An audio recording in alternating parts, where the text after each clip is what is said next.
देवी भागवत में कथा है, सुखदेव जी राजा जनक कर रहे थे और उनके उस हवन की अग्नि के लपट से राजा जनक का हाथ जल रहा था, फिर भी वो हवन कर रहे थे।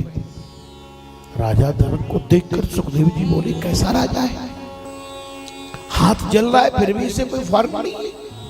अब सुखदेव जी को ज्ञान का थोड़ा सा अभिमान हो गया, क्योंकि उनके पिता व्यास ने कहा था कि कभी जीवन में कुछ सीखना हो तो राजा जनक के यहाँ चले जाए।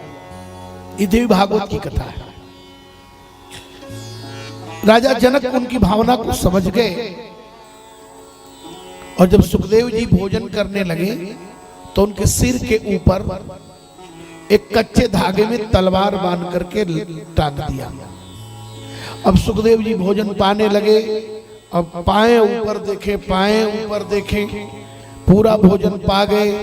राजा जनक ने पूछा, भगवान कैसा लगा, साग कैसा लगा, पूरी कैसी लगी, पुआ कैसा लगा? बोले, रे बेकार की बात मत करो, हमको तो पता ही नहीं चला कौन मीठा है, कौन तीखा है, कौन खट्टा है, कौन चटपटा है।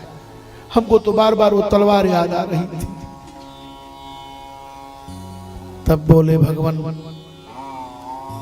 आपको उत्तर मिला। ये बेटा बेटी पति पत्नी परिवार जो आप देख रहे हैं, ये केवल उसी तरह से है जैसे भोजन है। मुझे इनका स्वाद नहीं है, मुझे याद है उनकी, क्योंकि मृत्यु मेरे सिर पर है।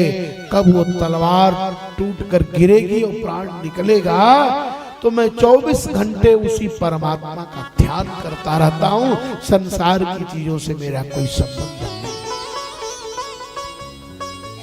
जैसे कछुआ अपने बच्चे को जल के बाहर रखता है, अंडा देता है, लेकिन पानी में रहते भी उसको याद रहता है, कमठ अंड की नाई।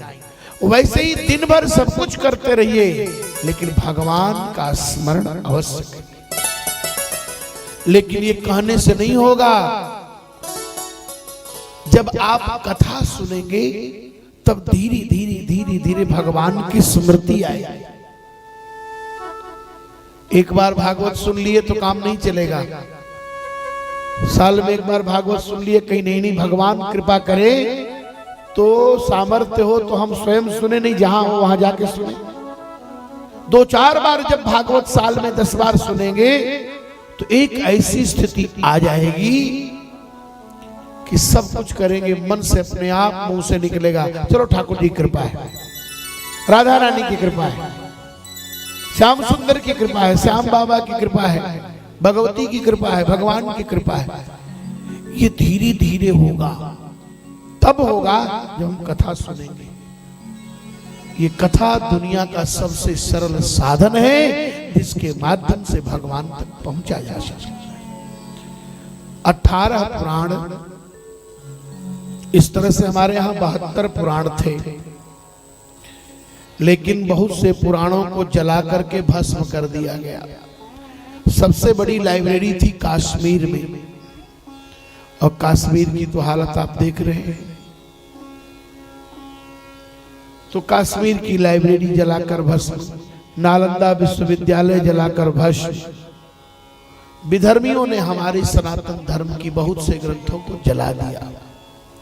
वर्तमान में लगभग पुराण उपलब्ध हैं। कितने उपलब्ध हैं? 30 से 40। 18 पुराण, 18 उपपुराण, 18 उपपुराण, ऐसे करके 72। तो 17 पुराण जो है भगवान व्यास ने जब लिख लिया तब उनको नारद जी की प्रेरणा हुई। व्यास जी ने महाभारत लिख दिया। 1 लाख श्लोक है महाभारत में, और जीवन में समय मिले तो महाभारत अवश्य पढ़ना चाहिए। महाभारत में जितना नीति की बात है कहीं नहीं है। हमारे यहां 2 इतिहास हैं। एक इतिहास का नाम है रामायण, और दूसरे इतिहास का नाम है महाभारत। पुराण कितने हैं? 18। बोलो वृंदावन बिहारी लाल की जय।